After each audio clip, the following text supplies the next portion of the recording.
beneath the twin suns of Virelia, where the sky shimmered like molten amethyst and the air hummed with the low thrum of levitating merchant carts.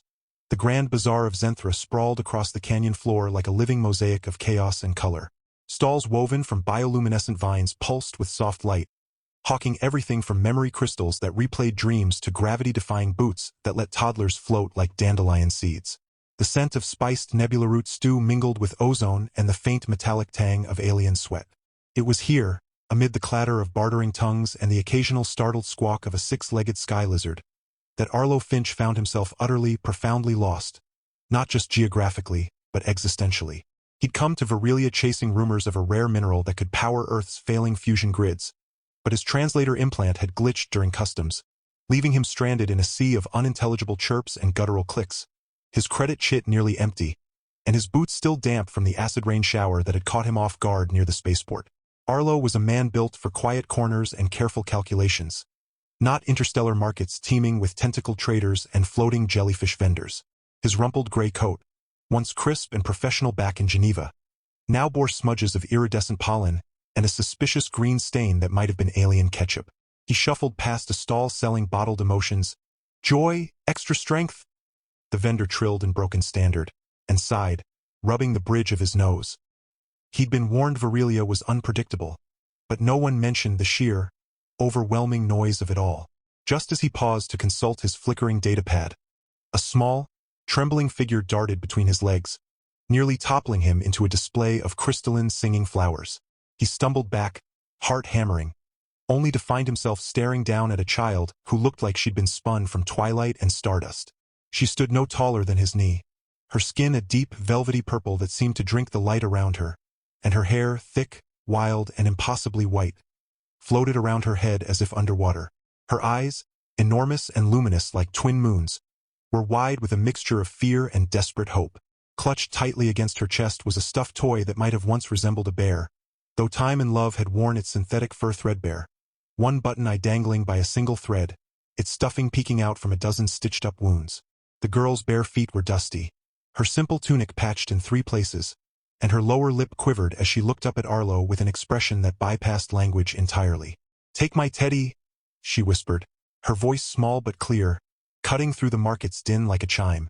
"I need money to buy medicine for my sick mom." Arlo blinked. His translator, for once, had chosen this exact moment to sputter back to life, rendering her words in crisp, sorrowful English. He crouched slowly, careful not to loom, his knees protesting the sudden movement. Up close, he could see the fine silver freckles dusting her cheeks, the way her small hands trembled around the worn toy. The teddy bear, Borb, she'd later tell him it was called, had a faint, sweet smell of dried herbs and something like lavender, utterly out of place in the pungent market. You want to sell this?" Arlo asked gently, his voice rough from disuse. The girl nodded vigorously, her white hair bobbing. "For medicine," she repeated, her voice cracking. "Mom's lungs. They're turning to glass. The healers say the skyroot syrup is the only thing. But it costs. It costs so many credits." She held Borb out toward him, her arms shaking with the effort of parting with him. "He's very brave. He scared away the shadow worms last cycle. He'll protect you too." Arlo's chest tightened. He'd seen poverty before, Earth had plenty, but this raw, childlike sacrifice, offered so simply in the middle of an alien bazaar, struck him like a physical blow. He had maybe enough credits left for a bowl of stew and a cheap bunk. Buying medicine was out of the question. Yet saying no to those moon-pale eyes felt like kicking a puppy. He reached out, not for the teddy, but to gently brush a stray strand of white hair from her forehead. Her skin was cool like polished stone. "What's your name, little star?" he asked softly. "Lumi," she whispered. "Lumi Vex." Before Arlo could formulate a response that wasn't a lie or a crushing disappointment, a shadow fell over them. Not the gentle shade of a passing hovercart, but a thick, oppressive darkness that seemed to suck the warmth from the air.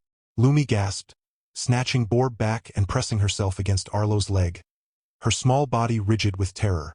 Arlo straightened, his hand instinctively going to the utility belt at his waist. Empty except for a multi-tool and a half-eaten protein bar. Standing before them was a figure that made the bustling market seem suddenly quiet.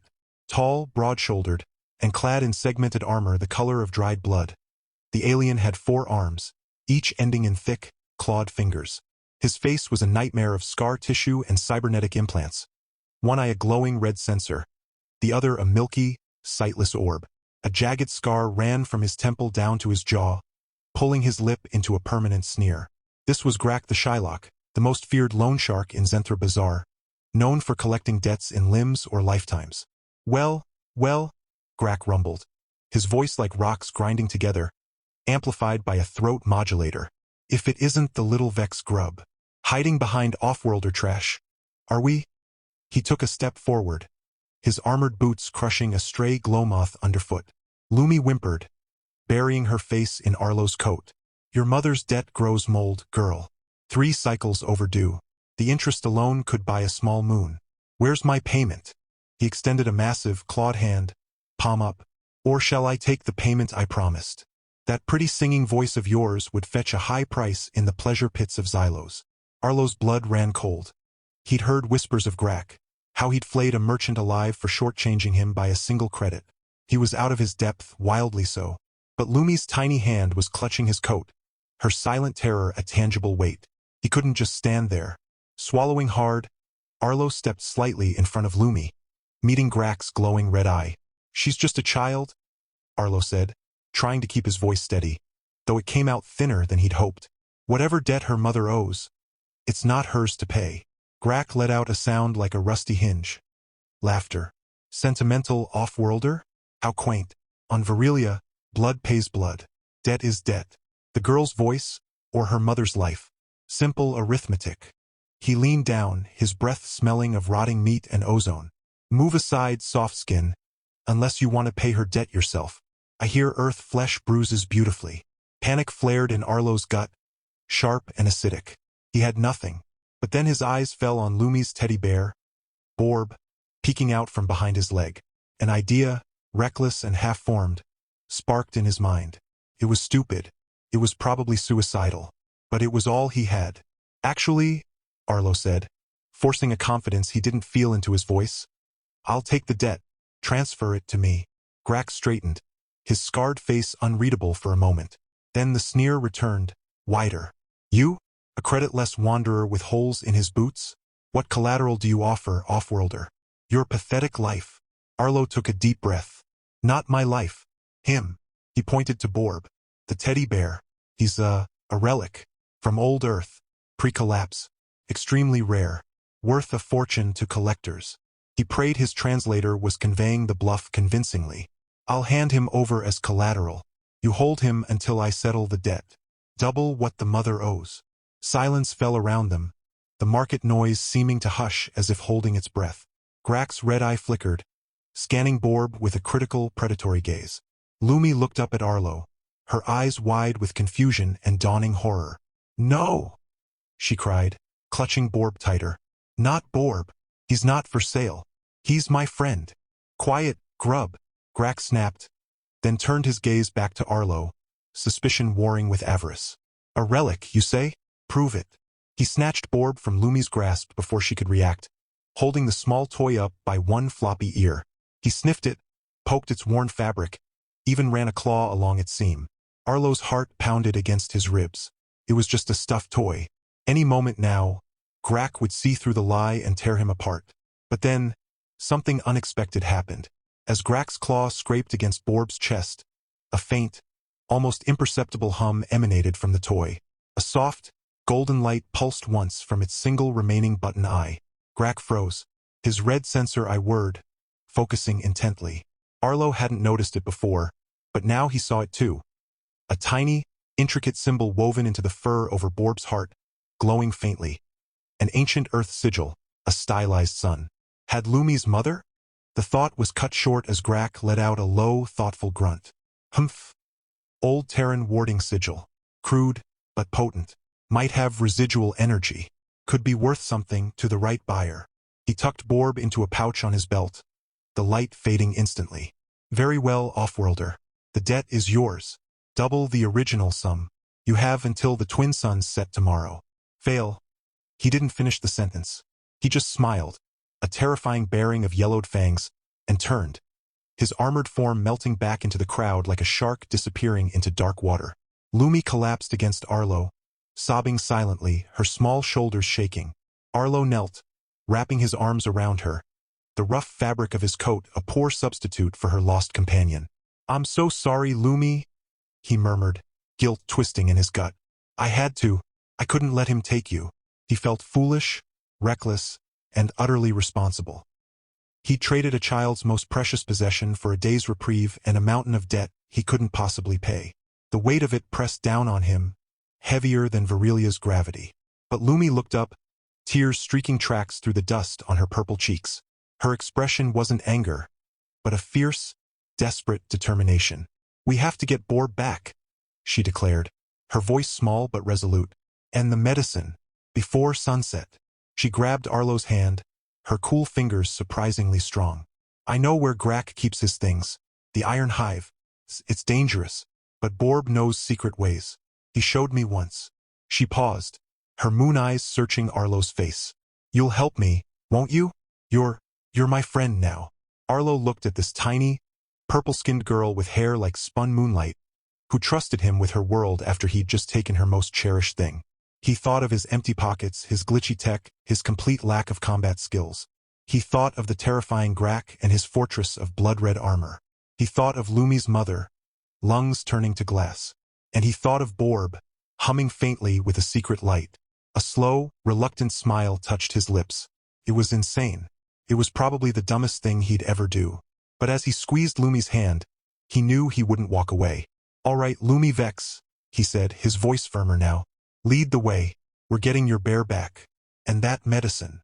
The twin suns beat down on the chaotic bazaar, casting long, dramatic shadows, as the unlikely pair, a lost human and a desperate alien child, turned away from the crowded stalls and toward the looming, ominous silhouette of the Iron Hive on the canyon's edge, their impossible quest just beginning. The Iron Hive loomed like a rusted fong against the violet twilight, its spires bristling with sensor arrays and automated turrets that whirred softly, scanning for intruders. Arlo's palms were slick with sweat inside his gloves as he crouched behind a stack of discarded plasma canisters. Lumi pressed close beside him, her small frame tense but steady. She'd led him through back alleys slick with iridescent slime and over rooftops strung with glowing vines, whispering instructions in hushed tones, her knowledge of the city's underbelly surprising for one so young. "Grak's guards change shift when the lower sun dips below the obsidian spire," she murmured, pointing to a distant needle of black rock piercing the sky. "That's when the west gate's sensor grid flickers for exactly 17 heartbeats. Borb showed me." Arlo didn't ask how a stuffed bear could show her anything. After the faint hum and the glowing sigil, he was willing to believe almost anything. They slipped through the gap in the grid like ghosts, landing softly in a courtyard littered with broken droids and the skeletal remains of starship engines. The air smelled of oil and ozone. Lumi moved with a quiet confidence that belied her age, her white hair catching the dim emergency lights like a beacon. She led Arlo through a labyrinth of corridors, avoiding patrols with an uncanny instinct, until they reached a heavy vault door marked with Grak's sigil, a clenched fist crushing a crescent moon. "Borb's in there," Lumi whispered, her voice trembling slightly. "With the medicine ledger." Arlo's heart hammered. He had no plan beyond this, no tools, no weapons. Just desperation and a promise to a child. But before he could devise a way to breach the vault, a soft cough echoed from a side passage. They froze. A figure emerged from the shadows, leaning heavily against the wall, one hand pressed to her chest. She was tall and slender, her skin the same deep purple as Lumi's but paler, almost translucent, stretched thin over sharp cheekbones. Her white hair, longer and braided with strands of silver wire, framed a face etched with exhaustion and pain. Her eyes, Lumi's luminous moon eyes, widened in shock as they fell on Arlo. "Lumi?" she rasped, her voice a fragile thread. "What are you?" She doubled over in a coughing fit, her body shaking violently. When she straightened, a faint, crystalline glint clung to her lips, glass dust. Her lungs were failing. "Mom!" Lumi cried, rushing to her side, tears welling again. "This is Arlo. He's helping me get Borb back. And the medicine." The woman, Kayla Vex, looked at Arlo, her gaze sharp despite her frailty. Suspicion warred with a flicker of hope. "You're the off-worlder who took my daughter's debt?" Her voice was weak but laced with steel. "Foolish. Grak will flay you alive. He already has Borb." Lumi said, clutching her mother's arm. "We have to get him back. And the skyroot syrup from the ledger. Please, Mom." Kayla's eyes softened as she looked at her daughter, then hardened again as she turned to Arlo. "You have no idea what you've entangled yourself in, human." But then, something shifted in her expression. A reluctant assessment, a dawning realization. She saw not just a desperate man, but the way he stood protectively near Lumi, the genuine worry in his eyes, the lack of any weapon or greed. "There's a ventilation shaft," she said suddenly, her voice dropping to a whisper. "Above the vault. It's narrow. Only a child or a very thin human could fit." She pointed to a grate high on the wall. "It leads directly above the main storage shelf. Borb will be there. Grak keeps his curiosities separate." Arlo didn't hesitate. "Show me."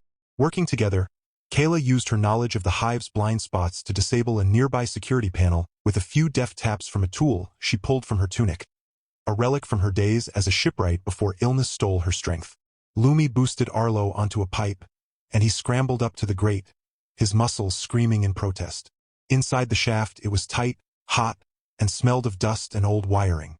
He crawled, inch by agonizing inch, guided by Kayla's whispered directions through a comms bead Lumi had slipped into his ear. Below, through the slats, he saw the vault's interior. Shelves lined with glowing vials, data crystals, and strange artifacts.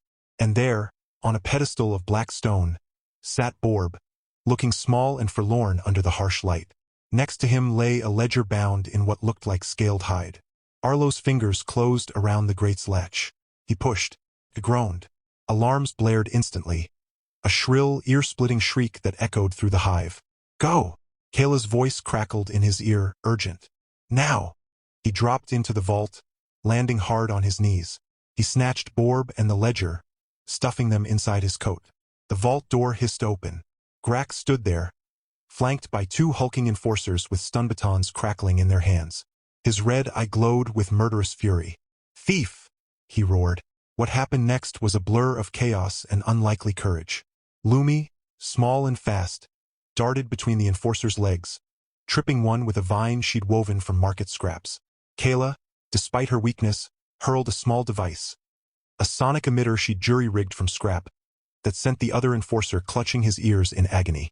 Arlo didn't fight, he ran. He burst out of the vault, Borb clutched tight, Kayla and Lumi close behind.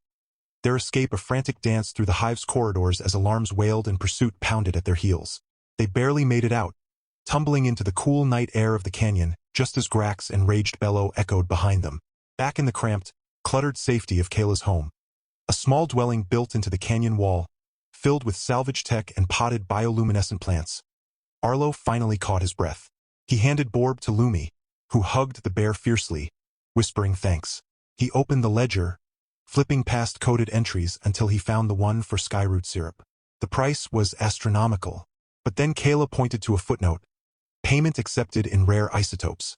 Grade 7 helium-3. Arlo's eyes widened.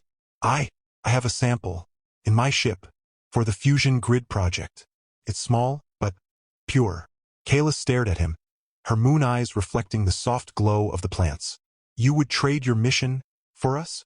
I already traded it for Borb, Arlo said simply, a tired smile touching his lips. Might as well see it through. The transaction was made at dawn, in a quiet apothecary stall run by an ancient, three-eyed being who barely glanced up from her bubbling cauldrons. The vial of skyroot syrup, thick and shimmering like liquid amber, was placed in Kayla's trembling hands. She drank it immediately, her body shuddering as the healing properties surged through her. Color slowly returned to her cheeks, the glassy sheen fading from her lips. She took a deep, clear breath, the first in weeks, and tears streamed down her face. Lumi danced around her, laughing, Borb held high like a trophy. In the days that followed, Arlo didn't leave. His mission was compromised, his credits gone, but he found himself drawn to the quiet rhythm of Kayla's home, to the way Lumi's laughter filled the small space, to the fierce intelligence in Kayla's eyes as she tinkered with broken tech, her strength returning with each passing hour. He helped her repair a malfunctioning water purifier, using Earth engineering principles she'd never encountered. She taught him the names of Virelian constellations, her voice soft in the twilight. They shared meals of spiced root stew, talking long into the night, about lost worlds, broken dreams, the weight of responsibility, and the unexpected grace of second chances. There was a gentle humor in their interactions. The way Arlo fumbled with Varillian utensils, the way Kayla teased him about his ridiculously soft earth boots, the shared eye roll when Lumi insisted Borb had predicted the weather correctly, again. One evening, as the twin suns dipped below the canyon rim, painting the sky in hues of rose and gold, Arlo found Kayla on the small balcony overlooking the now-distant bazaar. She was mending a tear in Lumi's tunic, her movements sure and graceful. He stood beside her, not speaking, just sharing the quiet. The air was warm, scented with night-blooming skyflowers. "You saved us," she said finally, her voice barely above a whisper, not looking up from her needlework. "I didn't do it alone," Arlo replied. "You and Lumi, you saved me too, from just being lost." She paused, then set the tunic aside. She turned to him, her luminous eyes holding his gaze. In them, he saw not just gratitude, but a reflection of the same quiet wonder he felt stirring in his own chest. A fragile, blooming thing, tender and real. She reached out, her cool fingers brushing his cheek, a touch as light as starlight. He leaned into it, his hand covering hers. Below them, Lumi's laughter rang out as she played with Borb in the courtyard, the sound weaving through the hum of the waking city like a promise. The debt to Grak was settled, the medicine secured, but a new, unspoken understanding had taken root in the space between them. A connection forged in desperation, tempered by shared laughter, and deepened by the quiet courage of everyday survival. Arlo knew his ship awaited, his old life calling from across the stars. But here, on this alien world beneath amethyst skies, with a purple-skinned woman whose touch sent warmth flooding through him and a little girl who called him friend, he felt something he hadn't known he was missing: belonging. The future was uncertain, tangled with the remnants of Grak's wrath and the vastness of interstellar politics. But in that moment, bathed in the golden twilight, Arlo Finch knew he wasn't leaving. Not yet. Not when something so rare and precious had just begun to grow. Weeks passed like petals drifting on a gentle current. The Iron Hive, once a symbol of dread, faded into rumor. Grak had vanished after a rival syndicate exposed his illegal bio-harvesting ring, his empire crumbling overnight. Peace, fragile but real, settled over Zenthra Bazaar. Arlo's small Earth vessel, the Wayfarer, remained docked at the orbital station, its mission logs gathering dust while its pilot found a new kind of purpose planetside. He traded his fusion grid schematics for salvaged circuit boards and spare parts, helping Kayla rebuild her workshop into a thriving repair hub for the canyon dwellers. Word spread of the soft-handed off-worlder, who could coax life back into dead tech with nothing but patience and strange Earth tools. Children brought him broken hover toys. Elders brought him malfunctioning memory crystals. And always Lumi was there, perched on a stool, Borb tucked under one arm, narrating his repairs with dramatic flair that made even Kayla laugh until her healing lungs ached. Love, when it finally named itself between Arlo and Kayla, did so not with grand declarations, but in the quiet language of shared mornings and mended things. It was in the way Kayla saved him the last slice of sun-dried nebula fruit, knowing it was his favorite. It was in how Arlo stayed up late rewiring the climate regulator so Kayla wouldn't shiver in her sleep. It was in the silent understanding that passed between them when Lumi, still haunted by nightmares of Grak's red eye, would creep into their shared sitting room in the dead of night, and Arlo would wordlessly lift her onto the couch between them, Kayla draping a blanket over all three until dawn painted the canyon walls gold. One evening, as the twin suns dipped low and the first stars pricked the violet sky, Arlo led Kayla and Lumi beyond the canyon rim to the crystal fields, a vast expanse where the ground glittered with naturally formed prisms that sang in the wind. Lumi ran ahead, Borb's threadbare paw held high as if conducting the shimmering chorus. Arlo stopped beneath the oldest crystal, its facets catching the last light like liquid fire. He turned to Kayla, his heart pounding not with fear this time, but with a quiet certainty that had been growing since the day a tiny purple girl offered him her most precious thing. "I came to Varillia looking for a mineral to save a world," he said, his voice steady despite the tremor in his hands. "But I found something that saved me instead." He reached into his pocket, not for credits or tools, but for a small, smooth stone he'd polished for weeks in secret. It was Varillian quartz, infused with traces of the very helium-3 he'd once guarded so jealously, now glowing with a soft, internal warmth. "I have no palace, no title, no grand promises. Just this, and my heart. Will you let me stay? Not as a visitor, not as a helper, But as your partner? As Lumi's? As family? Kayla's breath caught. Tears welled in her moon-pale eyes, but she didn't look away. She took the stone, its light reflecting in her gaze like captured starlight. You already are, she whispered. Then, louder, with a smile that lit up the twilight. Yes, 1,000 times, yes. Lumi, who had been watching from behind a singing crystal, burst forward with a whoop of joy, throwing her arms around both of them. Does this mean Borb gets a new brother? She asked, eyes wide with sudden inspiration. Arlo and Kayla laughed, the sound mingling with the wind chime song of the crystals. And in that moment, the universe felt perfectly, beautifully aligned. Years later, the repair shop bore a new sign above its door, carved from reclaimed starship hull and glowing with bioluminescent script, Finch and Vex Solutions. Inside, the air hummed not just with the buzz of soldering irons and diagnostic scanners, but with the comfortable chaos of a family. Lumi, now tall and quick-witted, apprenticed under both her parents, her white hair often tied back with a strip of circuitry as she debugged a neighbor's hovercart. Borb, lovingly patched 100 times over, sat proudly on a shelf labeled Chief Morale Officer. And in the back room, Arlo and Kayla worked side by side, his Earth pragmatism blending seamlessly with her Virelian ingenuity, designing clean energy converters that would one day power half the sector. They never returned to Earth, nor did they need to. Their home wasn't a place on a star chart, but the space they'd built together, warm, resilient, and filled with laughter that echoed through the canyon like music. On quiet nights, they'd sit on the balcony with Lumi and later her younger siblings. A boy with Arlo's thoughtful eyes and Kayla's silver-flecked skin, and a girl whose hair shimmered like spun moonlight, watching the twin suns set over Zenthra Bazaar. And sometimes, when the wind was just right, they'd swear they could still hear the faint, brave hum of a little teddy bear who'd started it all. A quiet reminder that the most extraordinary journeys often begin with the smallest act of kindness, offered in a crowded market by a child who simply needed to save her mom. Peace wasn't the absence of danger, they'd learned, but the presence of love.